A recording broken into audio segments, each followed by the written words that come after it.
শস্যের দানার মতন সাদা সাদা হয়ে আছে। এই ভিডিওতে স্পষ্ট দেখানো হচ্ছে যে লিভারের ঠিক উপরে লাঞ্চ, যেখানে লাঞ্চ আছে, লাঞ্চের উপরে সেই হলুদ কালারের সাদা সাদা এক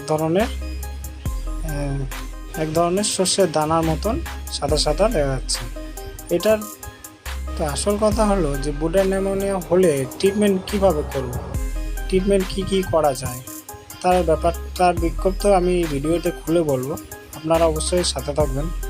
বুডার নিউমোনিয়া হলে আমরা কি ওষুধ ব্যবহার করব। প্রথমত কপার সালফেট মানে তুতিয়া স্প্রে করতে হবে 1 লিটার জলে 5 গ্রাম করে। তুতিয়াটা স্প্রে করতে হবে তুষের মধ্যে তুতিয়া স্প্রে করতে হবে, প্লাস তুতিয়া দিয়ে জল শোধন করতে হবে।